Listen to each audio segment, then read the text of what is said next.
faut sauter là, faut y aller. Donc, voilà. Hello darkness, my old friend. I've come to talk with you.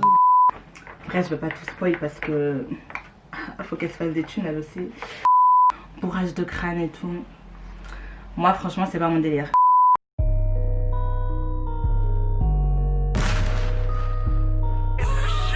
Party at the so-so.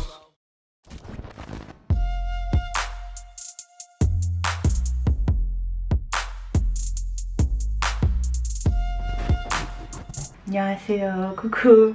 오늘 영상은 이제 한국어 배우게 된 이유랑 한국어 배우는 법입니다. 저를 모르는 사람들은 저는 이네스라고 해요. 인스타그램이랑 틱톡은 follow 많이 해주세요.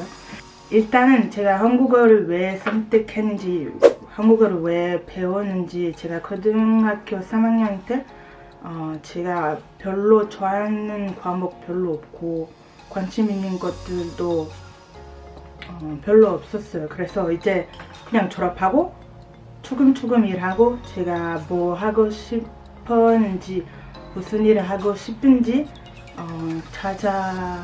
찾아가면서 일을 하는 게 결정했었어요.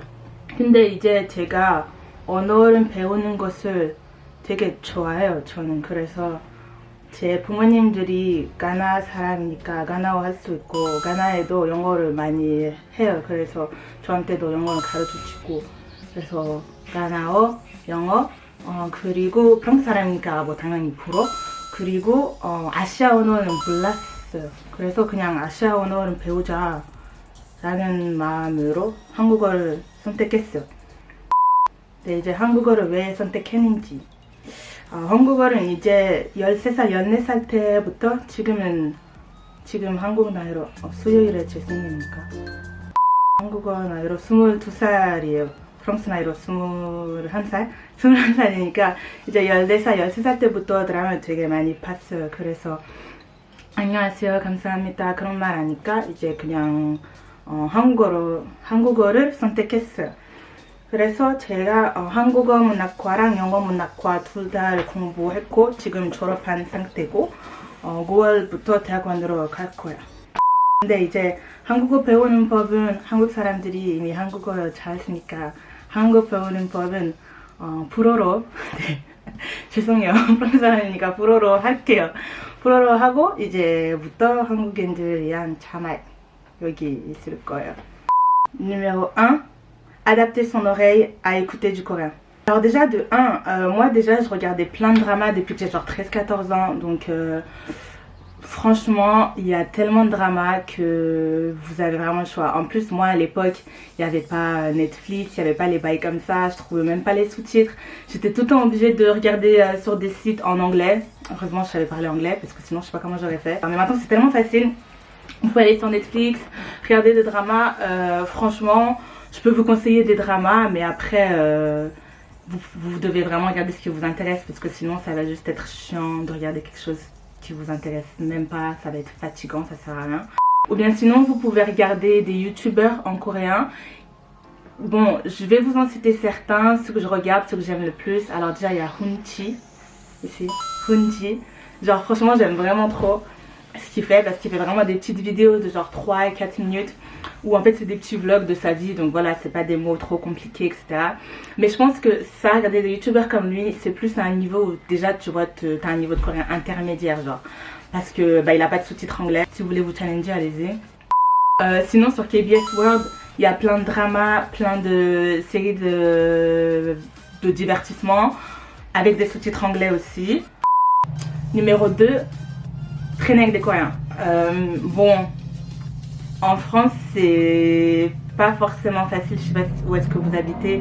Si vous habitez dans les grandes villes genre Paris, Lyon, Marseille, c'est sûr que c'est plus simple de trouver des Coréens. Sinon, si vous vivez dans les petites villes ou dans un village, je sais pas trop, la moto qui passe, c'est une blague.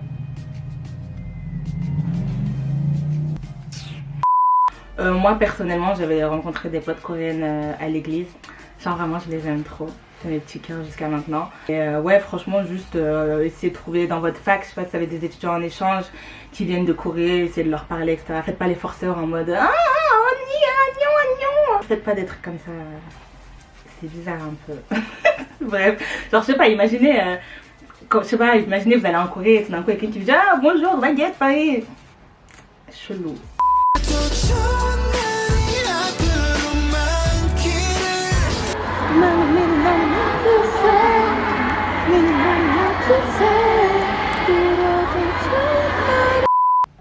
Aller en Corée. Moi personnellement je suis partie en Corée en août 2019 lors d'un échange universitaire du coup. Franchement c'était trop cool. J'y suis allée pendant 1 an, pendant 2 semestres à l'université de Inha, à Incheon, Inha University, je suis partie. Et bon après moi personnellement j'étais en LE anglais coréen donc j'avais beaucoup de partenaires d'échange, beaucoup d'universités d'échange. Sinon il y a d'autres organismes qui organisent des voyages en Corée, des choses comme ça, vous pouvez faire ça aussi. Mais aller en Corée je pense que c'est une des meilleures solutions. De toute façon pour apprendre une langue il faut s'immerser dans le bail, hein, dans le mood, hein, donc voilà. Faut sauter là, faut y aller. Voilà. N'ayez pas honte et parlez coréen autant que vous le pouvez. Alors franchement je peux comprendre que c'est dur de s'exprimer dans une langue étrangère. En plus t'as honte et tout, etc. Mais je trouve que franchement, les Coréens ils sont pas trop en mode bon franchement ça dépend. Mais ils sont pas trop en mode ah regarde elle sait pas parler ou genre ah regarde elle a un accent bizarre quoi que ce soit. Je trouve qu'ils sont quand même assez encourageants. Bon des fois voilà quand tu parles avec un accent étranger ou tu parles avec un accent bizarre bah ils vont pas comprendre donc c'est sûr qu'ils vont te demander de répéter ou bien ils vont te parler en anglais. Mais bon voilà, si franchement si t'essayes et tout je trouve qu'ils sont pas relous sur ça. Et en plus vous voyez comme en coréen, ou bien vous voyez pas mais je vais vous le dire, en gros en coréen il y a grave des niveaux de respect. Et genre même si des fois voilà vous parlez avec un niveau qui est pas c'est pas le niveau quoi, genre parler avec un niveau trop bas, ils vont pas vous juger, ils vont pas dire ah regarde elle me respecte pas et tout, non franchement ils sont grave encourageants. Et puis franchement moi je trouve c'est mieux d'essayer de se tromper qu'on te dise ah faut pas dire ça, faut pas faire ça, cette erreur là, t'as fait cette erreur là, blablabla, comme ça tu te corriges et après bah voilà ton niveau il augmente, tu parles encore mieux après. Moi je trouve c'est cool, je trouve c'est encore mieux de faire ça franchement. Numéro 5, acheter des livres de coréen. Alors acheter des livres de coréen, pourquoi je l'ai mis en numéro 5? Parce que personnellement pour moi apprendre une langue à travers les livres c'est pas trop mon délire. Genre apprendre du vocabulaire, bourrage de crâne et tout, moi franchement c'est pas mon délire. Après je sais qu'il y a des gens avec qui ça marche très bien, donc je vais vous montrer certains livres avec lesquels j'ai étudié. Alors je vais vous montrer mon tout premier livre qui est en français et qui est vraiment super. Franchement je pense que c'est un des meilleurs livres de coréen en français que vous pouvez trouver. C'est le coréen avec Yumi. Et bah Yumi c'était vraiment ma prof. Genre vraiment la dame qui a fait ce livre. 네, 최유미 선생님 안녕하세요. Bref, je sais pas si elle se rappelle de moi parce que genre à l'époque j'avais 17 ans quand j'ai commencé à faire les cours de coréen. C'est pas ma prof régulière de la semaine, mais pendant les cours intensifs c'était ma prof. Et franchement il est vraiment cool ce livre parce que déjà bah il est en français, donc pour ceux qui parlent pas bien anglais c'est vraiment bien. Genre bah t'as introduction, chapitre 1 présentation et salutations, chapitre 2 les actions et la vie quotidienne et chapitre 3 le goût et les chiffres. Bref je vais pas tout spoil parce que faut qu'elle se fasse des thunes elle aussi. Le livre je le recommande de fou à tous ceux qui veulent commencer le coréen, à tous les français qui veulent commencer à apprendre le coréen. Franchement je vous conseille trop ce livre, c'est la bombe. Alors ça c'est un livre 여린 한국어, ça veut dire je sais pas mais en vrai on s'en fout, mais voilà ça franchement ça c'est vraiment un super livre. Ce livre là j'ai dû l'acheter quand j'étais en Corée parce que pendant mes cours de coréen je faisais intermediate Korean, donc ouais coréen intermédiaire, et du coup bah on étudiait avec ce livre quoi dans mon cours. Et franchement il est cool. Je sais pas si vous pouvez l'acheter en France non c'est sûr, sur internet je pense, sur Amazon ou quoi. De toute façon dans la description box j'écrirai tout le nom des livres et tout etc pour ceux qui veulent aller check. Mais ça c'est vraiment un niveau intermédiaire, donc c'est pas du tout pour les débutants, c'est vraiment un niveau intermédiaire. Mais je trouve que c'est pas super dur, mais il y a des points de grammaire aussi, il y a des exercices surtout avec les réponses à la fin, et il y a aussi un petit CD aussi. Et en dernier, je vais vous montrer mes livres de topic. Encore une fois, je vais pas vous mentir, moi réviser à travers les livres, c'est archi pas mon délire. Donc même avant de passer le topic, je l'ai pas trop ouvert ce livre.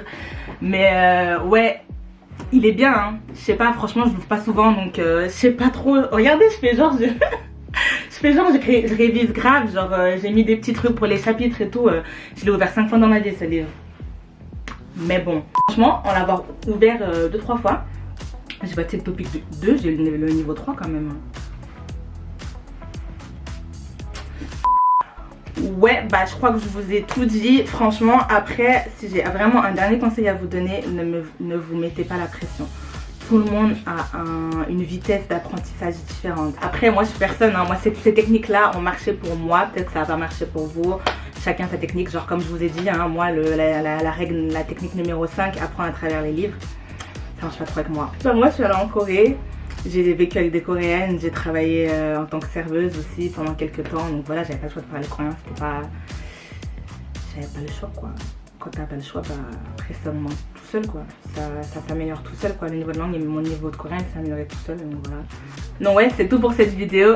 Si t'as kiffé, mets un pouce vert, abonne-toi, follow-moi sur Instagram, TikTok. Les fans de BTS, je mets des fancams de BTS sur TikTok.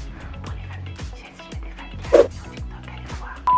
이번 영상은 끝났고 좋아요, 댓글, 알람 설정까지 해주시고 그리고 구독도 하고 싶으면 구독도 해주세요. 그리고 인스타그램, 틱톡도 팔로우 해주세요. 아무튼 네, 다음에 봬요. À la prochaine, bye.